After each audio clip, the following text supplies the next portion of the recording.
Alright, y'all. Peace and blessings. God bless y'all. I'm Jarvis Kingston, and I hope y'all doing alright in these times that we're in.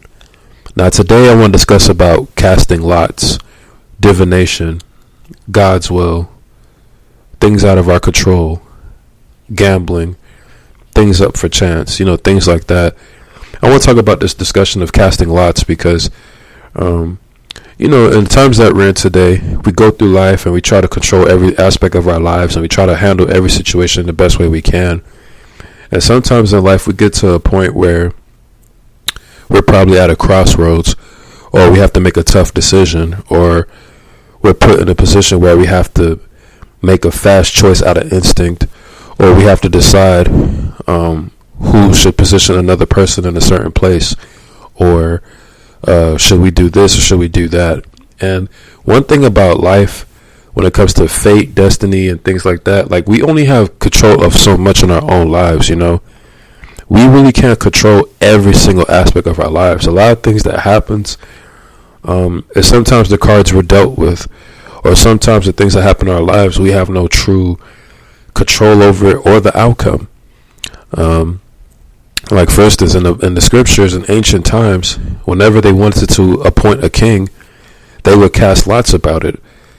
They would probably have a vote about it, or they would do like a coin toss, or they would do like a certain divination, or figure out God's will out of that and dictate who should be the ruler, who should be the king, who should be appointed as the ambassador of the kingdom or territory or the land, things like that. They would always have toss-ups and decisions about things like that. And then you fast forward to today, it's no different. Nothing new is under the sun. And let's say before you watch a football game, what do you see? The first thing that happens is the referee does a coin toss to dictate which team gets the ball first, which team gets to defend, things like that. You see, that's casting a lot, where you're doing something out of your control to dictate the outcome, or who should get this or who should get that. You see what I mean? In a sense, it kind of goes with gambling as well. Like, it's all tied in hand in hand in a sense, but with divination, that's a more metaphysical thing on a more spirit realm, on a higher level. Gambling is purposely having that evil eye to hasten for riches, or like gambling, going to a casino, playing the lottery. That's a form of casting lots as well. That's a form of risking something and wanting something back in return out of it, or wanting to have a certain outcome. That's all casting lots. That's all divination. That's all gambling. All those things kind of go hand in hand in a sense. And I just want to read some scriptures about it and then just go from there. The book of Leviticus chapter 16 verse 8. Aaron shall cast lots for the two goats, one lot for the Lord and the other lot for the scapegoat. The book of Numbers chapter 26 verse 55. But the land shall be divided by lot. They shall receive their inheritance according to the names of the tribes of their fathers. The book of Joshua chapter 18 verse 10.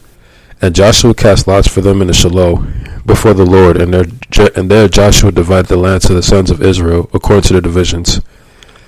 The book of 1 Samuel chapter 14 verse 41. Therefore Saul said to the Lord, the God of Israel, give a perfect lot. And Jonathan and Saul were taken, but the people escaped. The book of Esther chapter 3 verse 7. In the first month, which is the month of Nisan, in the 12th year of King Ahasuerus, that is the lot, was cast before Haman from day to day and from month to month until the 12th month, that is the month of Adar. The book of Proverbs chapter 16 verse 33. The lot is cast into the lap, but its every decision is from the Lord. The book of Proverbs chapter 18 verse 18. The cast lot puts an end to strife and decides between the mighty ones. The book of Jonah chapter 1 verse 7. Each man said to his mate, come, let us cast lots so we may learn on whose account this calamity has struck us. So they cast lots, and the lot fell on Jonah. The book of Matthew chapter 27 verse 35. And when they had crucified him, they divided up his garments among themselves by casting lots. The book of Acts chapter 1 verse 26. And they drew lots for them, and the lot fell to Matthias, and he was added to the 11 apostles.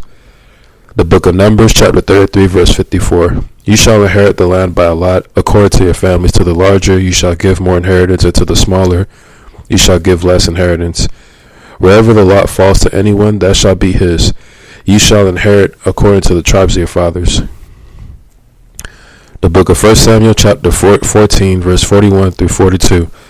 Therefore Saul said to the Lord God of Israel, give a perfect lot. And Jonathan and Saul were taken, but the people escaped. Saul said, cast lots between me and Jonathan my son. And Jonathan was taken.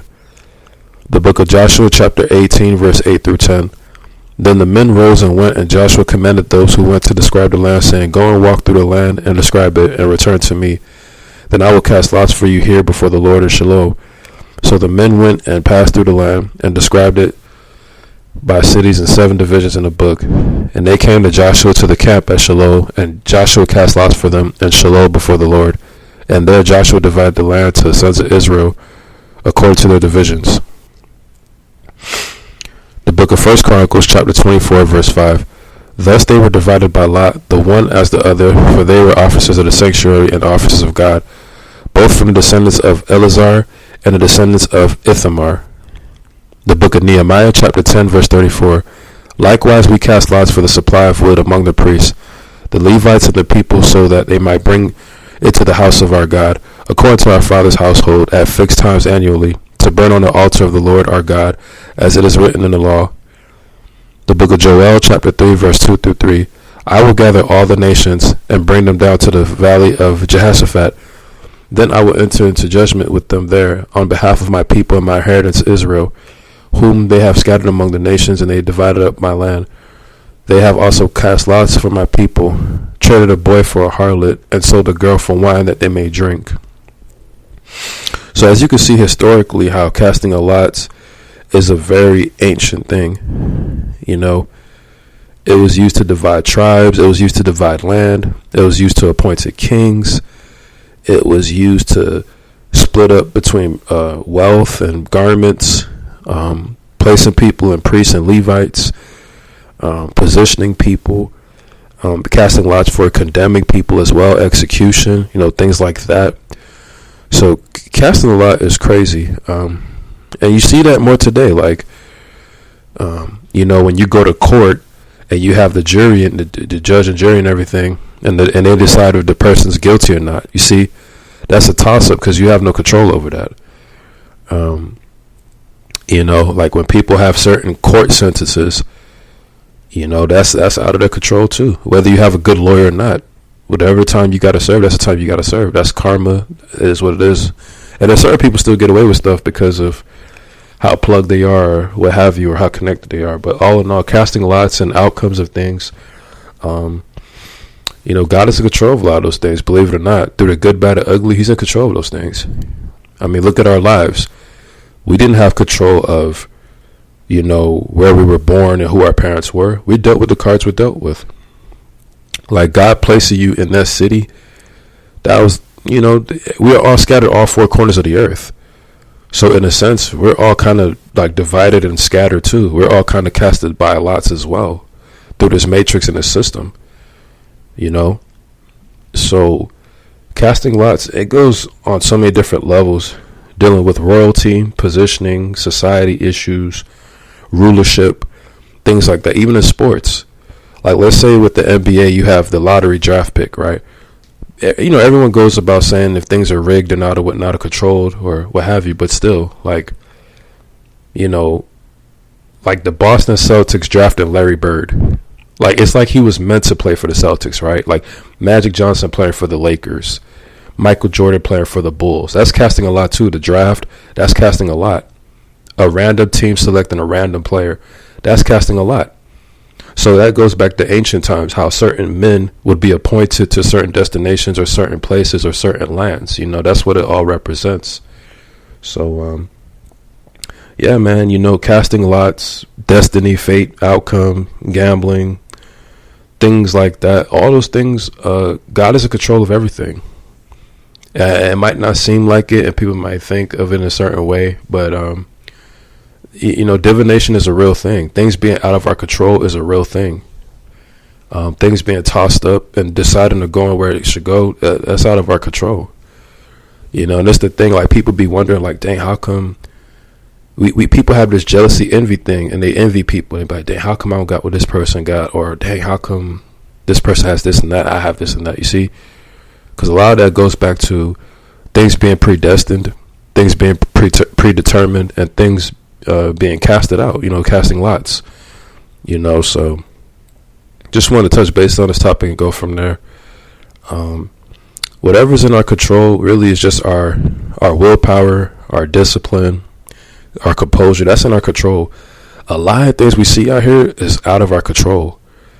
You know, we're just going through life the best way we can, and we're just going through it day by day, you know. So whatever's in our control, we handle it, we do it with grace and love, and handle our business. But whatever's out of our control, you can't trip about that, man. You know, you gotta let that be. It is what it is, right? So let that be. And let's always put everything in God's hands. Let's always trust the Lord through it all. I pray to God that whoever listens to this message, I pray that you get baptized, you start your life for the Lord. I pray that things get better for you. I pray that you have better self-control and better composure, and that you have more peace. I'm Jarvis Kingston. I got much love for y'all. God bless y'all. Peace.